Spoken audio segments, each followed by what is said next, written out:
Hoy vamos a hablar de adopción. ¿Hay alguno que sea adoptado aquí?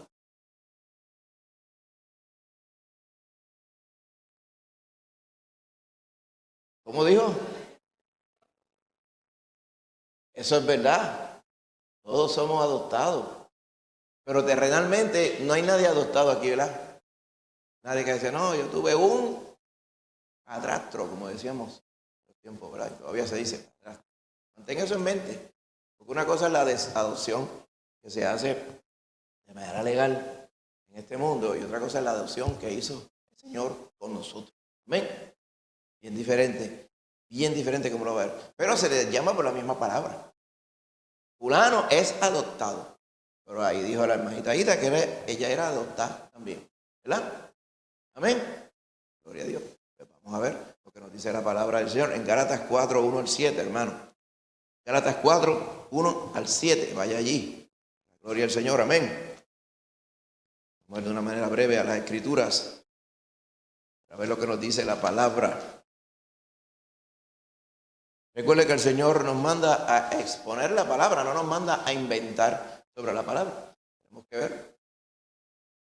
El trabajo del que enseña la palabra, ya sea en el estudio bíblico o en la predicación, es el trabajo más fácil del mundo. Igual que el trabajo de profeta, el verdadero profeta del Señor. ¿Qué es lo que tiene que hacer? Decir lo que Dios dijo. Tan sencillo como eso. En el nombre de Jesús. Así que Gálatas 4, 1 al 7. Amén. Lo tenemos, hermanito. Gálatas 4, 1 al 7. Luego más adelante vamos a referirnos a Romanos 8. Pero por ahora vamos a leer Gálatas 4, 1 al 7. En el nombre de Jesús dice así. Pero también digo, entre tanto que el heredero es niño, en nada difiere del esclavo, aunque es señor de todo, sino que está bajo tutores y curadores hasta que el tiempo señalado por el Padre. Así también nosotros, cuando éramos niños, estábamos en esclavitud bajo los rudimientos del mundo. Pero cuando vino el cumplimiento del tiempo, Dios envió a su Hijo, nacido de mujer y nacido bajo la ley, para que redimiese a los que estaban bajo la ley, a fin de que recibiésemos la adopción de hijos. Y por cuanto sois hijos, Dios envió a vuestros corazones el espíritu de su Hijo, el cual clama, Abba, Padre. Así que ya no eres esclavo, sino hijo, y si hijo, también heredero de Dios por medio de Cristo. Bendice, Señor, ahora tu palabra santa. Ayúdanos a entenderla, Señor, a cabalidad, por medio de tu Espíritu Santo, Padre. En el nombre de Jesús. Amén. Se puede sentar, hermano. Adopción. ¿Sabe que la serie que hemos estado predicando las últimas veces, las últimas 29 veces, esta es la número 30, gracias a Dios, de la serie que yo pensaba que iban a ser 10, llevan 30. Adopción. La palabra adopción, huiotesia. Huiotesia lo que quiere decir es cuando ponen a un niño en la calidad de hijo. Cualquier niño que no era hijo de sangre, ahora pasa a ser hijo de sangre. La adopción según la Biblia. ¿Okay? Acá si vamos a ir a algún de estos tecnolegales, le va a aplicar 20.000 vertientes de la adopción en el mundo. Pero usted va a notar que la adopción, va a notar algo bien diferente, la adopción según la palabra del Señor, especialmente en el Nuevo Testamento, versus la adopción en el mundo. Y nos vamos a dar cuenta cuando vayamos al resto de la palabra ahora. Amén. En el Antiguo Testamento no existía el concepto de adopción, por lo menos dentro del ámbito de Israel. No existía. Porque no era dado, no era algo que estaba expresado legalmente. Estoy seguro que posiblemente existía, posiblemente pasaba como cuando en Puerto Rico, pues, esa escuela de los arrimados, ¿verdad? En un momento, pues no había suficiente comida en una casa y mandaban a la gente, y mandaban a los niños, pues mira, vete por ahí, ve. Se iban y se arrimaban con una tía, se arrimaban con un abuelo, se arrimaban con un vecino, con alguien que tuviera. Y pasaba eso. A veces se regalaban los hijos, pero regaladora para que los terminaran de criar y los llevaran a ser hombres y mujeres de bien, como decían antes. Y no mediaba ningún asunto legal de entre medio, era que fue fulano, se sabe que es fulano, pero el verdadero padre En sentido de que lo crió, le tiró para adelante, fue tal, o la verdadera madre fue tal, tal. En aquellos tiempos en el Antiguo Testamento así sucedía. Ya hoy, ¿verdad?, en Puerto Rico y en muchos lugares del mundo, prácticamente todos, existe la manera legal de adoptar. Pero en el Antiguo Testamento nos va a aclarar cómo nuestro Padre actual, Señor, nos adoptó cuando estábamos nosotros bajo otros cuidadores y otros tutores, como nos dice la palabra del Señor. Lo que quiere decir Pablo aquí, ¿amén?, es el proceso mediante el cual el Señor nos vio cuando estábamos antes de que Él fuera nuestro Padre y nos hizo nuestro Padre. Amén. Pero habla también que antes éramos esclavos. Hemos declarado y hemos explicado la palabra esclavo, doulos, es el pecado, el esclavo más bajo que hay. Y aquí la palabra que se usa bajo esclavo es esa misma. El esclavo más básico, el esclavo más abajo que estaba, es la palabra doulos, es la palabra esclavo. Y también dice la palabra hijo, huios. Recuerda que adopción, huiotesia, pues la palabra hijo se usa aquí, huios. La Biblia también usa la palabra tecnon para los niños, pero aquí no habla de tecnon, habla de hijo. Porque en este contexto habla sin importar la edad. Porque cuando uno viene a Cristo no importa la edad. Esa es la palabra, para que te veas los detalles minuciosos de la palabra del Señor. Así que huios es un niño propio. ¿Vio? No es un niño, porque es un niño propio. Es alguien que le pertenece al Señor. Otra vez, las minuciosidades de la palabra, que muchas veces cuando la leemos en español se nos escapan. Pero cuando usted viene a ver, dice, si hubiera dicho niño propio, hijo propio. Hijo propio, pero si es que no era hijo propio, ¿cómo que ahora hijo propio? Pues eso es lo maravilloso de la adopción del Señor. Vamos a verlo ahora en un momento. Dice que también somos herederos. Heredero, cleronomos es la palabra. ¿Qué quiere decir? Aquel que recibe una herencia. Está puesto para recibir una herencia. Fíjate que la palabra nomos es alguien que se le nombra. Y clero es la palabra que eventualmente se tradujo para aquellos que son del clero. ¿Se acuerdan? Decía, está el clero y la plebe y la milicia. Cuando usted estudiaba antes la historia antigua, que si la Edad Media y estos asuntos, dice, allí surgió la clase del clero. ¿Y qué es eso? El clero. El clero eran los religiosos, ¿verdad?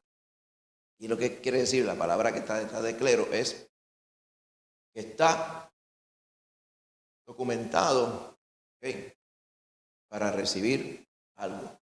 En este caso, la herencia. ¿Okay? Esa es la palabra que está detrás de heredero, de cleronomos. ¿Okay?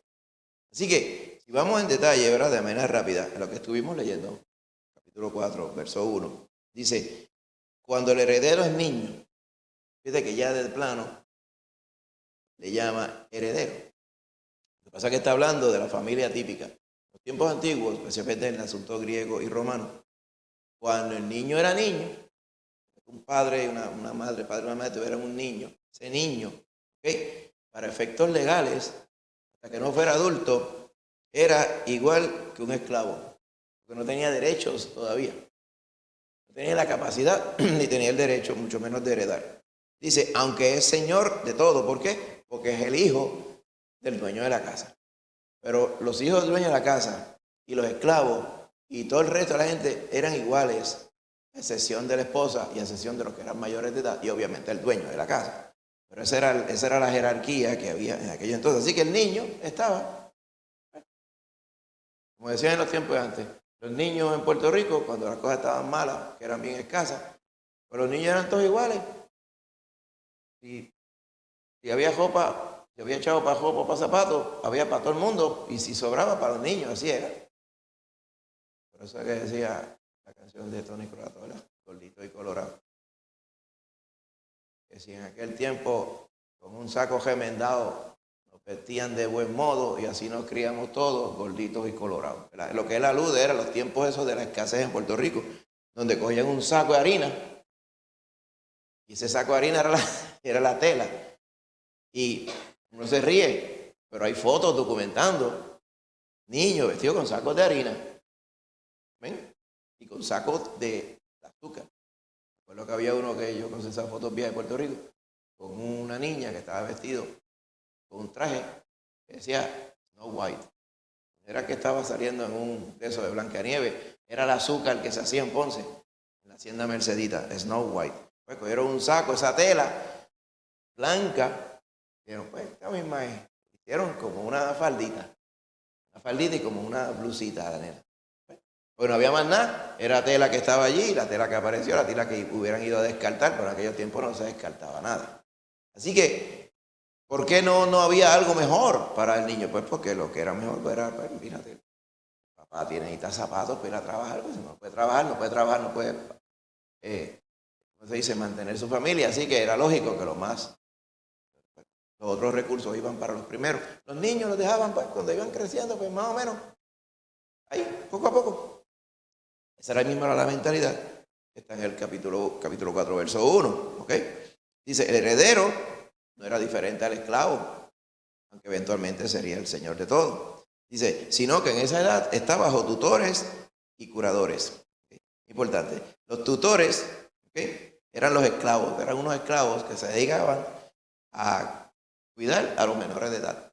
El dueño de la casa le daba a esos esclavos la encomienda de velar por los hijos. ¿Por qué no los velaba la mamá y el papá? Porque a veces eran muchos hijos.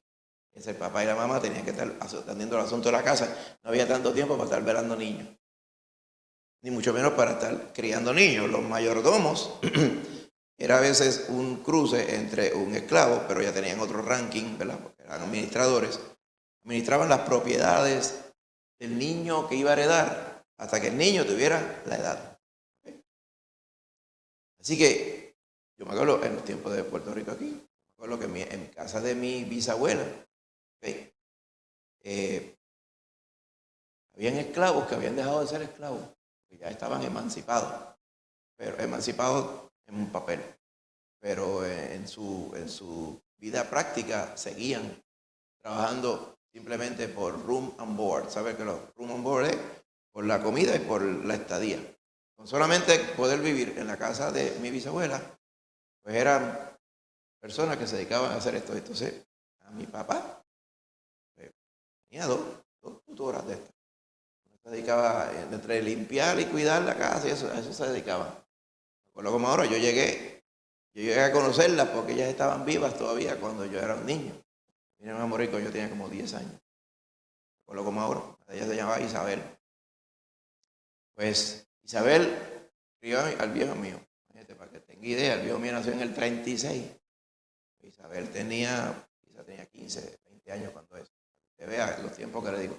Y era que ella y su familia eran esclavos, claro, no sería ella misma directa, pero quizás su papá en un momento dado y su abuelo. Claro, no era esclavo como usted lo ve en las películas, de eso, que eso es a latigazo, eso es diferente, ¿verdad? Todas las cosas son así de estrésicas. Pero eran esclavos porque eran personas que pertenecían a una casa. Usted vea cómo era eso.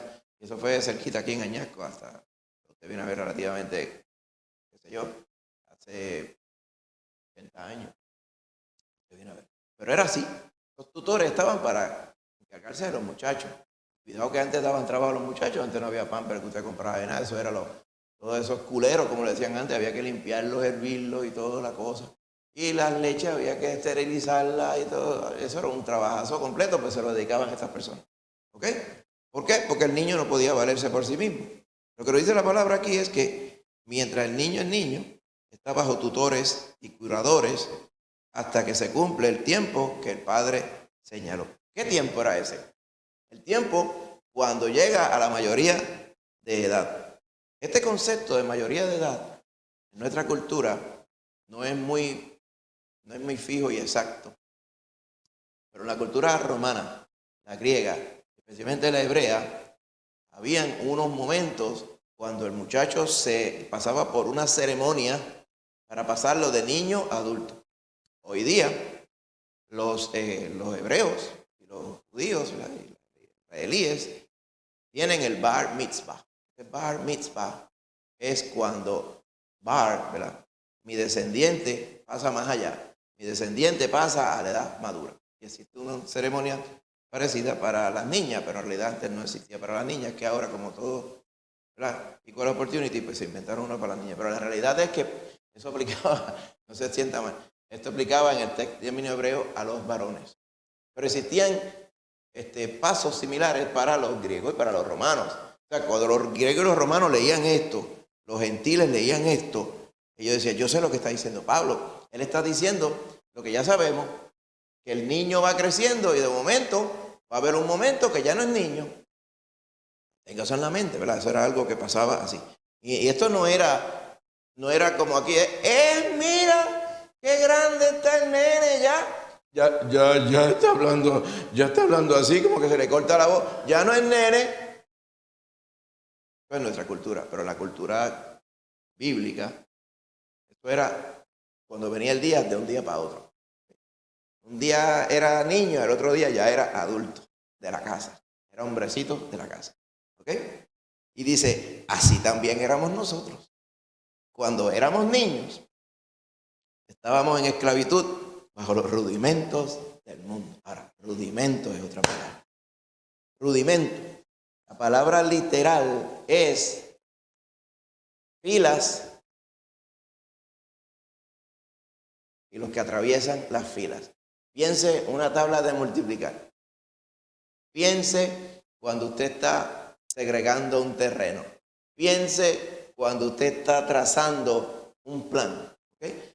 Toda esta palabra bien antigua, ¿okay? Eventualmente conllevaba el significado de los métodos que la gente usaba para algo. Y siguió progresando la palabra, como pasa con el idioma. Eventualmente, el contexto que se nos narra aquí tiene que ver con la religión o la creencia de las personas que no eran creer en el único Dios verdadero. Esa misma palabra se usa, si te sigue más abajo, en el verso 9, dice, pero ¿por qué usted se está esclavizando a los débiles y pobres rudimentos de nuevo? ¿Está viendo? La palabra rudimento aquí en este caso se usa los métodos que para llegar al Señor que teníamos antes de conocer al Señor verdadero. Y cuando usted viene a dar reversa, usted antes de Cristo, posiblemente usted se consideraba una persona que estaba haciendo las cosas de manera justa y razonable, ¿verdad?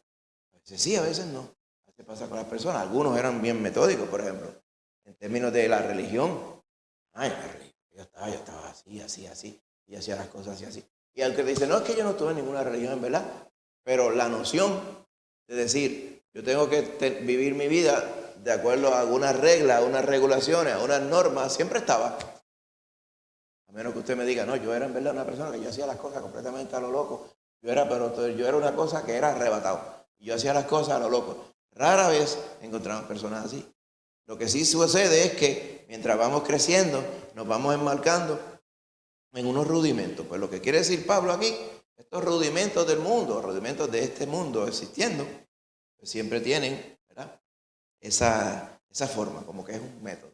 Por ejemplo, en las religiones que no son creer en el Señor Jesucristo y ser salvo, pues siempre hay una mezcla de mucha obra, poca obra y un poquito de fe o mucha fe, si le queremos llamar así, pero no es basado solamente en la fe. Por eso una vez yo le dije hace poquito, hay dos religiones en el mundo, dos tipos de religiones, por llamarle así. Una es la que engloba a todos el resto de las religiones que dicen, hay que hacer algo para agradar al Señor.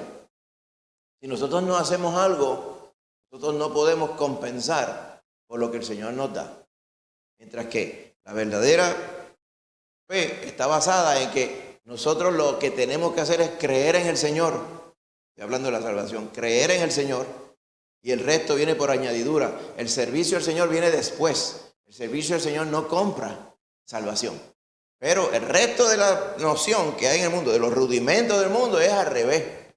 Por eso Pablo le llama rudimento y va por ahí, más rudimentario que él, por decirlo así, no había. Él mismo lo dice en 2 Corintios. Él dice, yo era fariseo, yo era ahí, por el libro. por ahí seguía, y esto y lo otro, ayunaba lunes, jueves, todo, por ahí seguía. O sea, él era el campeón de los rudimentos. Cuando él escribe esto, que Dios le inspira, él dice, estaba hablando de mí, porque yo era el más rudimentario, por así decirlo, según la palabra, en aquellos tiempos. Así que estábamos en esclavitud. Por eso es que Pablo dice, cuando el heredero es niño, no difiere en nada del esclavo. Y dice, y aprovechándose de esa similitud, dice, pues, de hecho, es que estábamos esclavos, bajo los rudimentos del mundo, sin Cristo y sin nada en este mundo. Teníamos el método y los rudimentos. Dice, pero cuando vino el cumplimiento del tiempo, Dios envió a su Hijo, nacido de mujer, amén, y aclara que era hijo de Dios, pero a la misma vez era hombre también. Va viendo con calma. ¿Qué dice otra cosa más que está implícita aquí? Que ya su hijo estaba. Porque es que hay muchas personas que después decían, no, que el hijo fue creado, el hijo no fue creado. El hijo existía desde siempre, de la fundación del mundo, y el Espíritu Santo también. Dice, Dios el Padre envió a su hijo, pero lo hizo que naciera, en este caso, de mujer. Y que naciera bajo el sistema de la ley. En este caso de la ley se refiere obviamente a los judíos. El argumento de Gálatas es que, Gálatas, ustedes son gentiles. Ustedes nunca estuvieron bajo la ley porque ustedes no nacieron bajo la ley. ¿Y por qué ahora quieren estar bajo la ley? Explícame eso, yo no puedo entender. Ese es el argumento completo de no hace falta la ley, porque Cristo nos dio su gracia. No tenemos que estar sujetos a rudimentos. Ustedes nacieron sin el rudimento peor del mundo, que es la noción de que no tienen nada que buscar más nada, que es la noción del rudimento judío. Ustedes nacieron fuera de eso. ¿Se quieren meter ahí? Yo no puedo entender eso. Ese es todo el argumento de Gálatas. Por eso es que está mencionando, dice, cuando Dios envió a su Hijo, nació de mujer y nació bajo la ley. ¿Para qué? Para redimir a los que estaban bajo la ley. Es importante, porque aquí dice muchas cosas, tenemos que explicar un poquito entre líneas para que usted vaya entendiendo. ¿Ok? Nacido bajo la ley. ¿Qué quiere decir? Y los que no nacieron bajo la ley judía, pues nacen bajo otras leyes. Los rudimentos judíos eran unos, pero los rudimentos gentiles, griegos, romanos, los rudimentos puertorriqueños, rudimentos de todas las otras naciones, siempre están. Siempre hay unas expectativas, siempre hay un método, siempre hay unas creencias que no son las que Dios ha dictado en su palabra. Cuando habla aquí de ley, habla de la ley de Moisés, específicamente por el caso de que Jesús nació, y cuando el que nace en este mundo nace bajo rudimento de algún sitio. Dice, Jesús nació de mujer, hijo de Dios, y a la misma vez estaba bajo los rudimentos de la ley de Moisés. Pero los gálatas estaban bajo rudimentos de otras cosas. Solamente querían meterse en los rudimentos que no les tocaba, y nunca le tocó a nadie en realidad. Así que, ¿qué pasa entonces? Dice, Cristo nació bajo la ley para redimir a los que estaban bajo esa ley, para que recibiesen la adopción de hijos. Y aquí tenemos que transportarnos a Juan capítulo 1. Dice, vino a lo suyo. Cristo vino a lo suyo. ¿Para qué? Para redimir a los que estaban bajo la ley. Él vino primero para Israel, y así lo hizo. Al Israel no querer que los redimieran y los libertaran de los rudimentos de la ley para venir a ser adoptados como verdaderos hijos de Dios, entonces esa adopción Él se la atribuyó y la hizo disponible para otros que no eran de Israel. A los que le recibieron, a eso le dio potestad, o sea, el derecho, amén, de pasar a ser los hijos de Dios. Amén.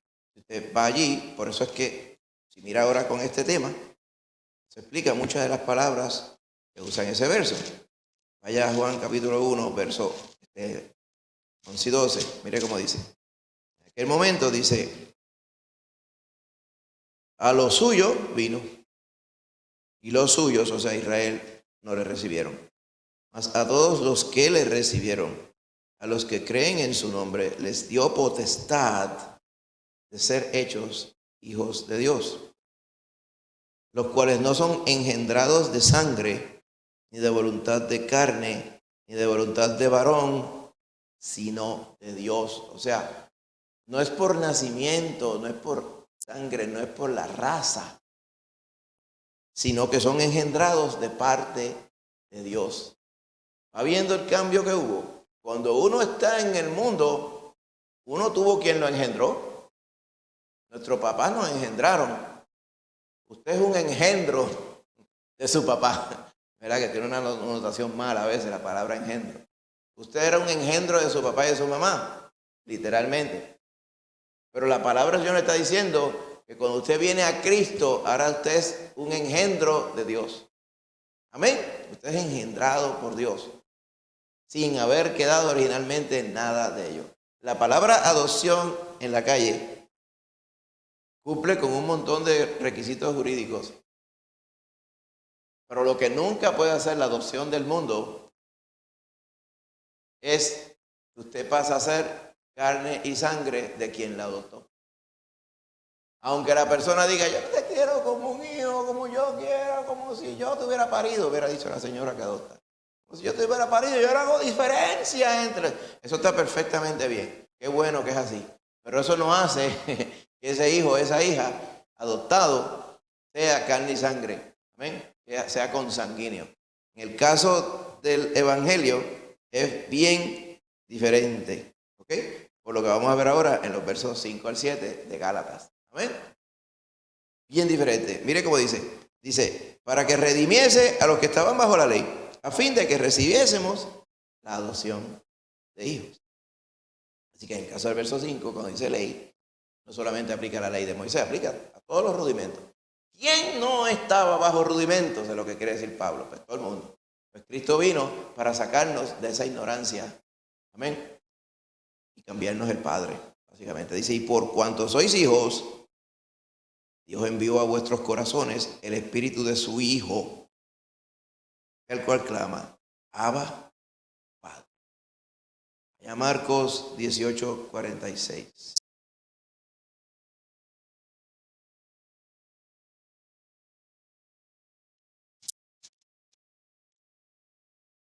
Marcos.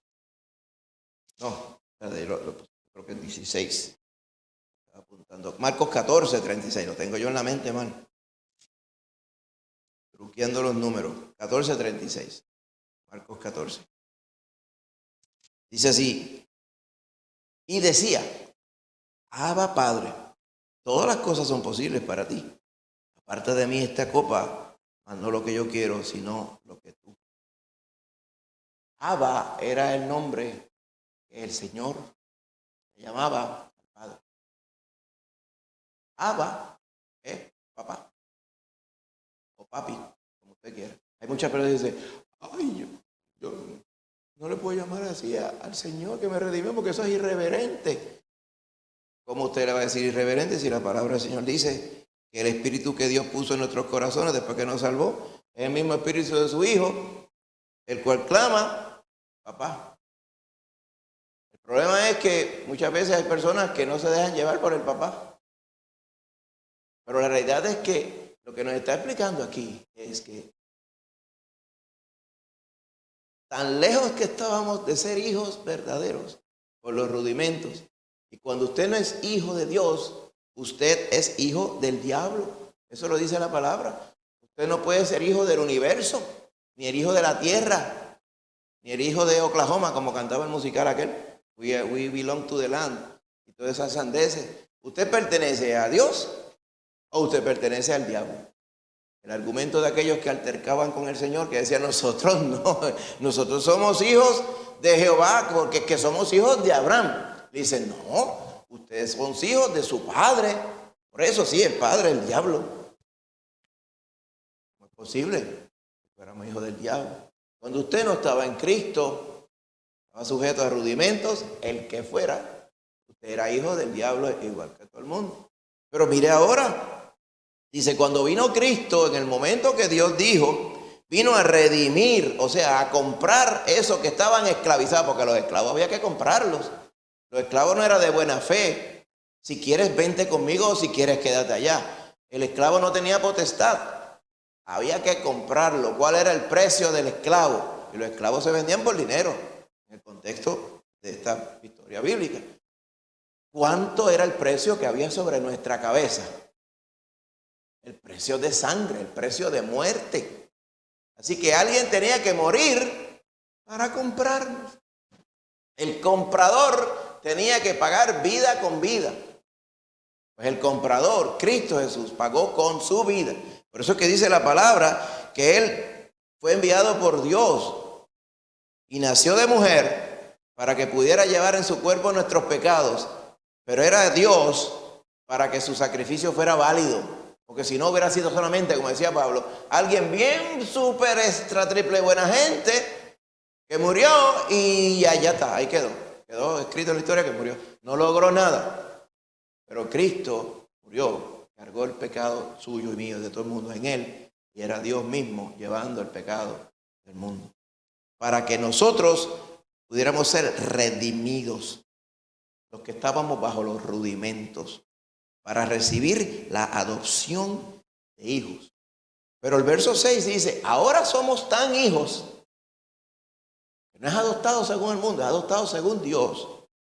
Dice que ahora tenemos el mismo espíritu de su Hijo, el Espíritu Santo de Dios, que nos mueve a llamarle papá. Dice, pero ¿qué pasó aquí? ¿Cómo que qué pasó? Pues que antes usted era hijo de Satanás. A veces usted era un hijo que ni sabía que Satanás era su papá. Qué bello eso, ¿verdad? Pero usted se iba a encontrar cara a cara con él. Hijo mío, ven para que te quemes en las mismas pailas donde yo estoy, acá en la eternidad de las pailas del infierno. ¿Ah? Te estaba esperando, no te ibas a escapar de esta. Ese era el papá que teníamos, pero ahora hemos sido adoptados por el Rey de Reyes y Señores de Señores, por el Dios verdadero. Amén. Y ahora Él nos ha dado las credenciales como de su propio Hijo, dice. El mismo espíritu de su Hijo. Y dice que ya no somos esclavos, sino hijos. La palabra hijo, huios, ¿okay? Es aquel que es hijo propio. Hijo propio, ¿qué usted entiende por un hijo propio? ¿Qué hijo suyo? ¿Usted lo engendró o usted lo parió? ¿Va viendo? Pues eso nos hizo el Señor. Nos convirtió de esclavos de los rudimentos y del diablo y nos hizo hijos propios. Por eso es que la adopción bíblica, la adopción del Señor, no es la misma que en la calle. Porque en la calle, pues, está bien pegado, bien postizo, pero no es engendrado por su padre ni su madre. Por eso se le llaman padrastro y madrastra. Se le llama propiamente porque es lo más que puede llegar. Pero en el caso del Señor, usted pasa a ser hijo propio de Dios. Como que el Señor lo hubiera engendrado. Y es que eso fue lo que hizo. Le engendró cuando usted viene a Cristo. Por eso es que la palabra dice, si alguno está en Cristo, es nueva criatura. Porque ahora usted es engendrado por Dios. Pasa a ser su hijo y su hija. No es postizo. No es pegado, como que se puede despegar, ¿va viendo? Entonces esa es la otra connotación profunda que hay aquí. Usted ahora es heredero. Heredero de Dios, de la misma forma que Cristo es heredero. O sea, usted es familia de Dios. Y no es que hay unos que son más familia que otros, como dirían hermanos, no, es que usted es familia de Dios. Cuando el Señor mira a Cristo, le mira a usted, nos mira a nosotros, los que somos de Cristo, familia. La familia hereda todo el mundo junto. ¿Se da cuenta que eso no es reversible? Usted fue engendrado por su papá y su mamá. ¿Puedo yo ahora decir, yo reniego y yo me resisto? Y yo, déjame decir una estupidez, yo declaro que yo no soy hijo de mi papá y mi mamá. Y todo el mundo va a decir aquí, pero ¿y qué se le ha pegado a este? ¿Qué mosca le picó? Como dice, ¿qué disparate es ese? Pero sí, y posiblemente hayan personas que son suficientes, tienen suficiente edad. Dice, yo vi cuando la mamá lo parió allá y yo fui y le llevé los primeros culeros, pero no había pamper cuando yo. Los culeros, los imperdibles, eso. Para. ¿Cómo va a decirle que él no nació de la mamá? ¿En qué cabeza cabe? ¿Verdad? No, lo podemos negar. Entonces, si alguien se lo empezara a creer, empieza a mirar y dice, ¿y esa nariz? ¿Y esas orejas? ¿Ah? Y la forma de ser, y esto que allá, y un montón de cosas, ella se le ve la pinta, por más que diga que no, porque usted fue engendrado por sus padres humanos aquí. Pues lo mismo pasa cuando ahora usted es engendrado por el Señor. Usted no es postizo, usted cambia de ser hijo del diablo, full, a ser hijo de Dios, full también. Usted iba a heredar del diablo, usted va a heredar de Dios. Amén. Aquí no hay nada postizo, no hay nada reversible. Si sabe que cuando usted está adoptado, usted le puede dar para atrás, pues son papeles. Usted está pues empapelado. Pero cuando usted está en Cristo, usted pasa a ser parte de la familia de Dios. Amén. ¿Y por qué es así? Porque Él es bueno. ¿Y por qué es así? Porque Él quiere asegurarnos que ya usted siendo hijo, hija de Dios, va a ser hijo, hija de Dios. Y no hay nadie que pueda dar eso. Por eso es que Él se atreve a darle su Espíritu Santo a usted, para que mora en usted de manera perpetua. De la misma forma que moraba en el Señor cuando estaba hecho carne aquí, de manera perpetua también. Es lo mismo. Por eso dice, nosotros somos herederos y ya no somos esclavos del diablo, sino herederos de Dios. Pero aclara que es por medio de Cristo. Nadie puede hacerse hijo de Dios si no se hace hijo de Dios por medio de Cristo. ¿Amén? No hay forma de venir a Dios a menos que sea ese. Y vamos de manera breve a Romanos. En Romanos 8, Pablo captura el mismo tema. ¿Ok? ¿Qué estamos diciendo ahora? O sea, que tu papá ahora, Dios, siempre va a ser tu papá. Él no te dice, yo no te abandonaré ni te dejaré, dice el Señor. Entonces uno empieza a entender y dice, por eso es que allá decía, no te dejaré ni te desampararé, porque usted es hijo e hija de Dios ahora. Amén. Entonces, vamos a la parte esta de la herencia que dice ahí. No le explica en detalle, pero aquí en Romanos 8 explica. Se va al verso 12, dice, así que hermanos, deudores somos, no a la carne, para que vivamos conforme a la carne, porque si vivís conforme a la carne, moriréis. Mas si por el Espíritu hacéis morir las obras de la carne, viviréis. Porque todos los que son guiados por el Espíritu de Dios, estos son hijos de Dios. Lo que estaba diciendo en el verso 7 anterior. El Espíritu de su Hijo, que clamaba Abba Padre, fue el que fue puesto en nuestro corazón. Fíjense lo que denota esto. Tenemos el Hijo de Dios, es el Hijo de Dios. El Hijo de Dios se encarnó, es el Hijo de Dios. Amén. No estoy diciendo que nosotros somos dioses. Estoy diciendo que los mismos privilegios que se le confirieron al Hijo de Dios por su obediencia, amén, son los privilegios que Dios le ha conferido a sus hijos que Él compró con la sangre de su Hijo. Amén. ¿Por qué hizo Él tal cosa? Porque Él es bueno y porque Él es misericordioso y Él es en extremo generoso también. Amén. Por eso es que somos hijos de Dios, como si Él nos hubiera engendrado de carne, pero nos engendró en el Espíritu. Sí sabe, ¿verdad? Porque esta carne en realidad no va a llegar a ningún lado, pero nos va a ser dado cuerpo nuevo, eterno. Amén. Para que vaya con el Espíritu eterno que Él nos dio también ese día. Dice, los que son guiados por el Espíritu, dice el verso 14, estos son hijos de Dios. Pues no habéis recibido el espíritu de esclavitud, va viendo, me parece a Gálatas, ¿verdad? Para estar otra vez en temor, sino que habéis recibido el espíritu de adopción, por el cual clamamos, Abba, Padre, igual que el verso 7 de Gálatas 4, ¿verdad?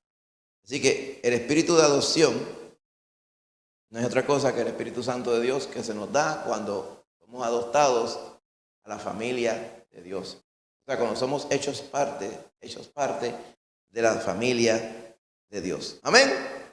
Así que, por eso dice, el Espíritu mismo da testimonio a nuestro espíritu de que somos hijos de Dios. O sea, a la pregunta de, ¿y cómo usted sabe?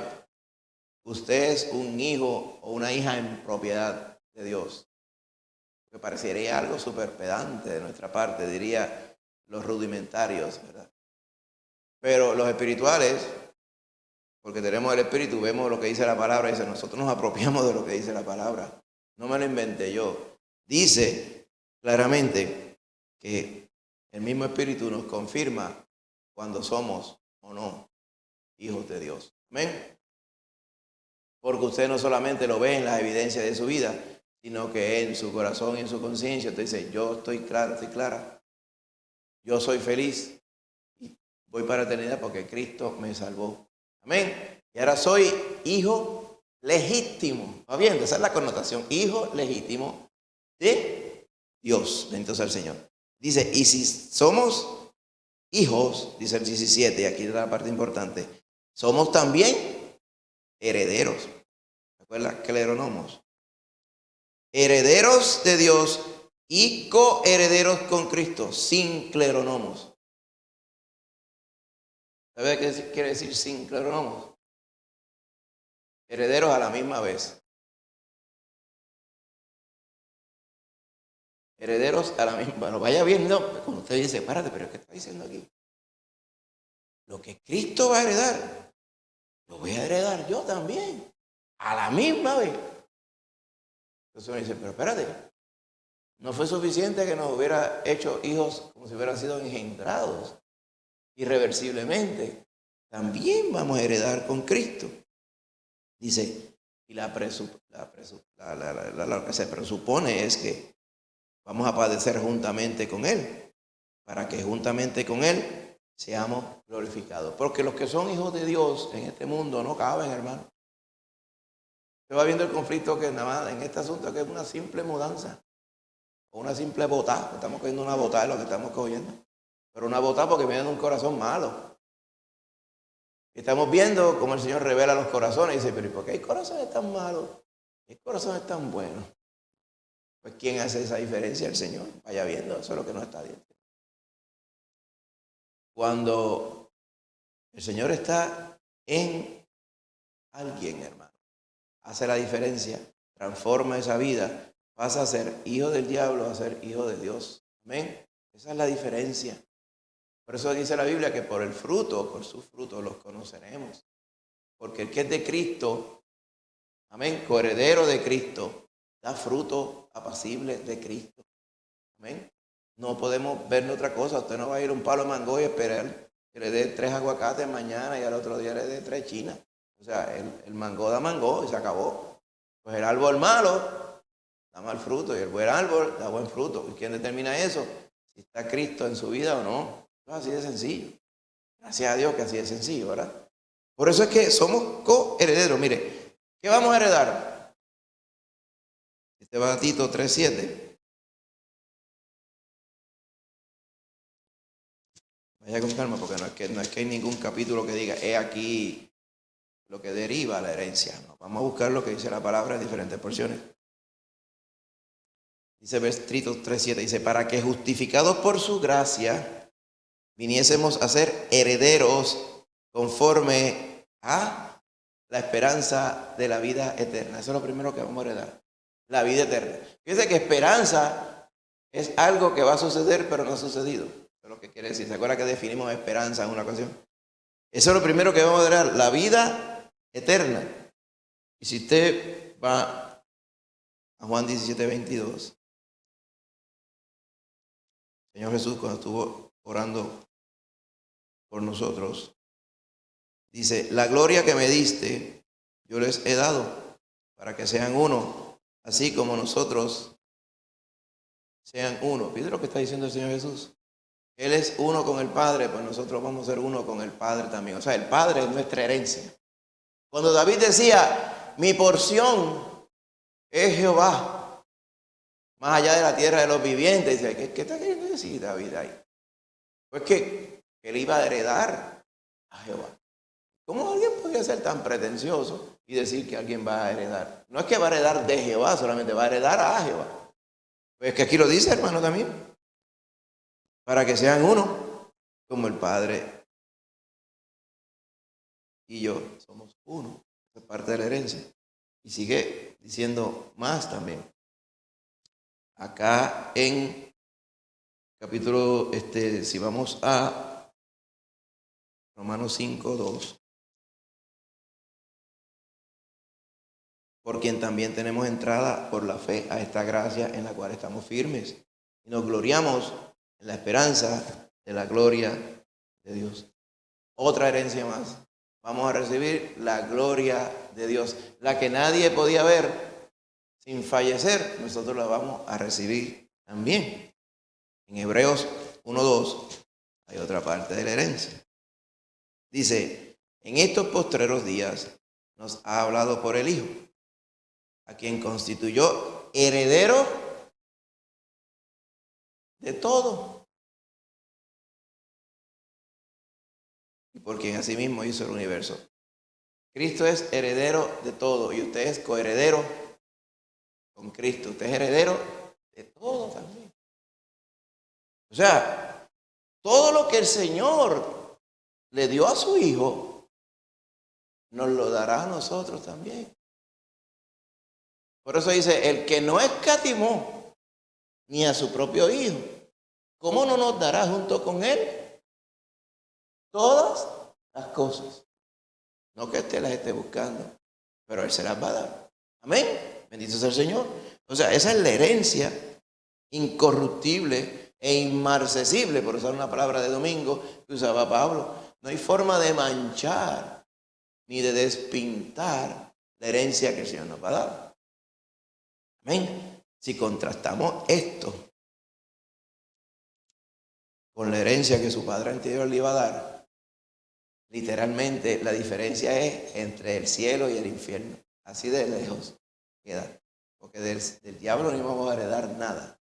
Amén. Que no fuera ser coherederos con su ignominia y coherederos con su desastrosa perdición en el fuego del infierno. Alguien diría, ay, yo no soy tan malo, yo no era tan malo como para ganarme el mismo castigo del diablo, porque ese sí que es malo, así. Pero usted para allá era que iba, porque usted era coheredero con la serpiente antigua. De la misma forma ahora, ¿es usted merecedor de lo que el Señor le va a dar por herencia? No, pero Él se la va a dar. Bendito sea el Señor.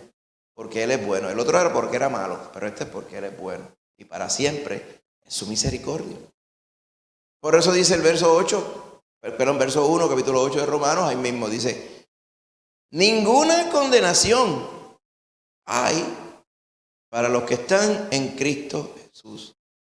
Los que no andan conforme a la carne, sino conforme al Espíritu. Porque la ley del Espíritu de vida en Cristo Jesús me ha librado de la ley del pecado y de la muerte. Lo mismo que Pablo le está diciendo a los Gálatas.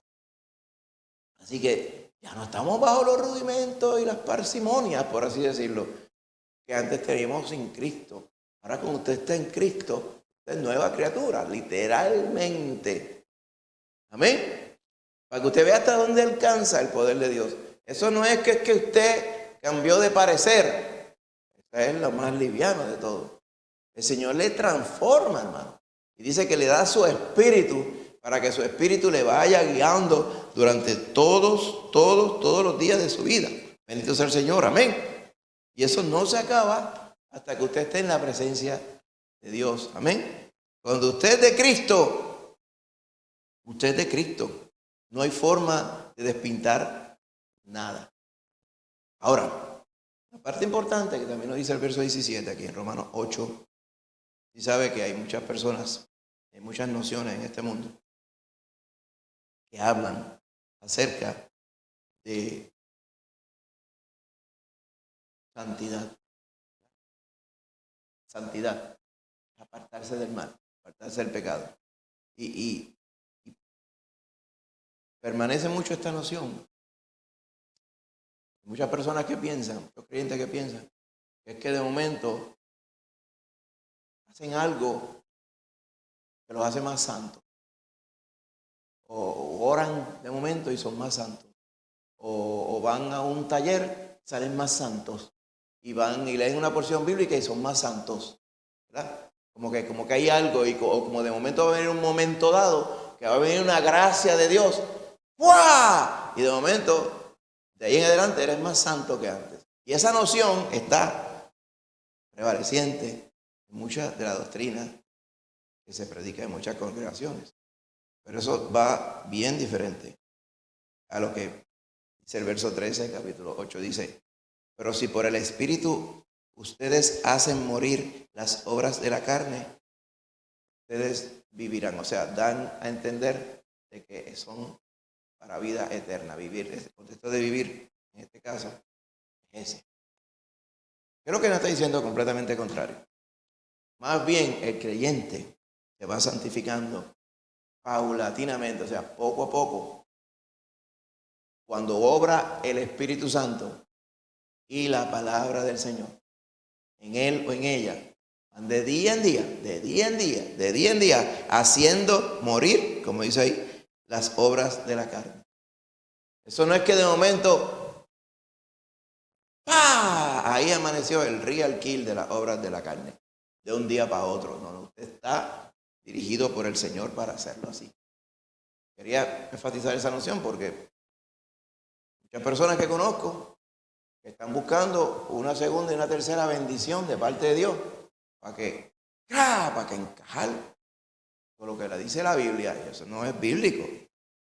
Usted tiene que hacer morir las obras de la carne, aliado del Espíritu y de la palabra. Amén. Para eso es que está puesto el Espíritu Santo en su vida, entre muchas cosas. Primero, para garantizarle y decirle a usted es hijo, porque Él puso el Espíritu del Padre, que lo puso en su Hijo, lo puso en usted también. Amén. Así que usted es hijo de Dios. Esa es la confirmación. Esas son las arras. Ese es el adelanto de la posesión adquirida. La eternidad, la vida eterna, posesión adquirida. Él se la regaló porque la compró con la sangre de Cristo.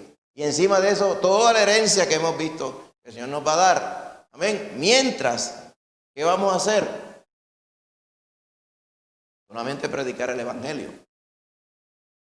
Pero incluido en predicar el Evangelio es matar las obras de la carne con la palabra y con el Espíritu. Por eso es que esa es la verdadera definición de los espirituales, hermano. Recuerda que una vez estamos diciendo, ¿y qué es alguien espiritual? El espiritual es el que aún siendo atacado por las carnalidades y los embates de este mundo, como los Gálatas, siendo atacados por pesas y rudimentos que le tocaban a ellos, recapacitan y dicen, yo voy a darle lugar al Señor en mi vida. Y Él me va a ayudar a cada día a apartarme más y más y más y más del pecado. Amén. Mientras me aparte más y más y más del pecado, yo sigo predicando su palabra. Mi testimonio va a ser más santo cada día.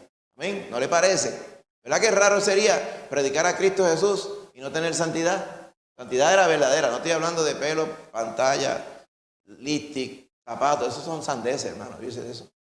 No, eso no es lo que estamos hablando aquí. Usted sabe más que eso. Es una vida realmente transformada de adentro para afuera. No de afuera para adentro. Amén. La verdadera transformación que hace el Espíritu Santo de Dios. Personas que ahora que brillan para Cristo. Amén. En todo el sentido de la palabra. De esa forma, cuando usted hable la palabra, hable el Evangelio.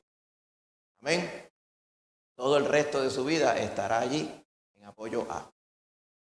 En apoyo a. Para que el que vea y no encuentre excusa de nada. No encuentre excusa de nada, a menos que son embustes. Lo dice la palabra. Dice, en lo que mienten acerca de vosotros como malhechores, glorifiquen al Señor en el día de la visitación. O sea, cuando de verdad le den lugar al Señor y se conviertan a sus caminos. Así que esa es la verdadera vida del creyente. Amén. Resumiendo, antes éramos unos arrastrados. ¿Sabes lo que un arrastrado, verdad? Un arrimado. No tenía esperanza ninguna de heredar de Dios nada.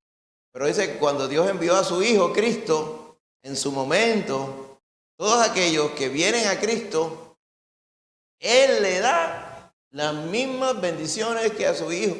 Pone el Espíritu de su Hijo en nuestra vida. Y la herencia de su Hijo, todas las cosas, dice, nos la da también. Amén. ¿Para qué? Para que ya no estemos andando en los rudimentos, estemos andando en la religión o en la noción o en el portarme bien o en las tonterías de este mundo.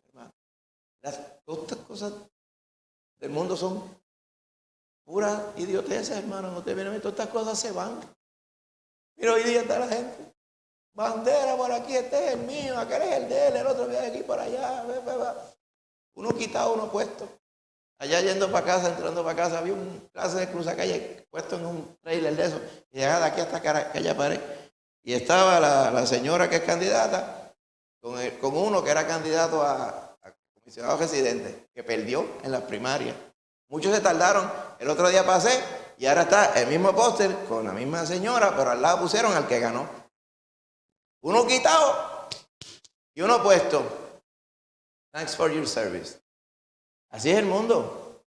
No hay nada que valga en este mundo. Enfóquese en las cosas que el Señor le confirió. Amén. La palabra, su espíritu, el servirle de corazón, hermano. Y cada día, dice ahí, hacer morir las obras de la carne. Amén. Santificarnos. Porque esa es la esperanza, dice. La esperanza es que vamos a recibir esta herencia. Amén. Pero si usted va a recibir esa herencia, usted va a llegar a ese día de la herencia así calado, en el sentido de la santidad. ¿No le parece a usted, verdad? Porque eso es lo que dice aquí, mire. Vamos, y con esta terminamos. Apocalipsis 19, 8. 7, vamos a leer 7. Gocémonos y alegrémonos y démosle gloria, porque han llegado las bodas del Cordero y su esposa, la iglesia. La boda le cayó encima, dice ahí. Fue de momento la boda. La boda le sorprendió infraganti. No, su esposa se ha preparado y a ella se le ha concedido que se vista de lino fino, limpio y resplandeciente, porque el lino fino es las acciones justas de los santos. Esa es la expectativa de la novia del Cordero. Ese Cordero todopoderoso que se le presenta a Juan en el capítulo 5, al cual él conocía, porque era antes que yo, decía, pero mis ojos no lo habían visto como le vieron allí. Dice, él es el heredero de todo. La esposa es la heredera de todo también, la iglesia de Cristo. Y ahí está otra vez plasmado. La expectativa es que la iglesia esté para esa boda con el Cordero despampanante y resplandeciente, dice. Y ese resplandor y esos vestidos blancos finísimos es la santidad, las acciones justas, hechas según el Espíritu de Dios nos mueve, hermano. Amén. Y que otra reseña más, donde vamos a estar en la eternidad. Y usted dirá, ¿y de cuándo acá pensaba yo? ¿De cuándo acá podría yo haber pretendido? Primero ni sabía que esas bendiciones estaban ahí, pero ahora que están, la palabra del Señor nos dice, mira, todo esto es lo que el Señor ha preparado para ti. Y dice la palabra, dice, cosas que ojo no vio, ni oído oyó, son las que Él ha preparado para los que le aman. O sea, hay cosas, usted sabe, algunas cosas, la inmensa mayoría usted no sabe, que nadie las ha visto, ni nadie las ha escuchado. Pero el Señor, por su palabra, como lo dice, nos las va a dar como herencia. ¿Por qué? Porque somos sus hijos engendrados por la sangre del Cordero. Bendito sea el Señor. Vamos a estar de pie, hermano. Así que hay adoptados y hay adoptado yo. Los adoptados de Dios, esos sí son. Bendito sea el Señor. Van a estar con Él y reinarán por los siglos de los siglos. Padre Santo, gracias por tu bendición de tu palabra. Gracias por tu palabra y tu Espíritu Santo, mi Señor, que son en quienes nos anclamos, Padre Santo, para cada día caminar en esta vida, Señor. Esta vida de confusión, de dime y direte, de un día diciendo una cosa, otro diciendo otra. El mundo con sus cambiazos, el mundo con su pecado, el mundo con su barnizaje, tratando de tapar con pintura el pecado y la pudrición que hay detrás. Y toda esa confusión y toda esa tontería siempre están alrededor de nosotros, Señor. Pero con nosotros está tu Espíritu Santo y con nosotros está tu palabra santa, que nunca pasará, siempre es la misma. Gracias, Señor, por habernos dado de ello ahora y también por habernos hecho herederos. Y cuando heredemos junto con Cristo será, como dice el himno, la gloria sin fin. Pero mientras estamos aquí, Padre Santo, ayúdanos a hacer lo que dice tu palabra, hacer morir las obras de la carne por medio de obedecer tu espíritu y obedecer tu palabra, Padre. Santifica a tu iglesia, Señor, que tu iglesia vaya cada día santa y sin mancha, Señor, hasta el día que nos encontremos allá en la eternidad con Cristo Jesús. Ayúdanos, Señor, a hacerlo así, que tu espíritu sea eficaz, vivo y poderoso en nosotros, al igual que tu palabra santa. Gracias, Señor. Te pedimos ahora tu bendición, Padre. Cuando vayamos a nuestras casas, bendice a los hermanos que hoy ya no iban a estar con nosotros. Permite que próximamente, el próximo domingo, ya estén todos de vuelta, Padre. Gracias, Señor, te damos. Llévanos con bien en este día, Padre. En el nombre de Jesús. Amén. Amén. Dios me les bendiga a todos, hermanos. Salude a su hermano y a su hermana. En el nombre de Jesús.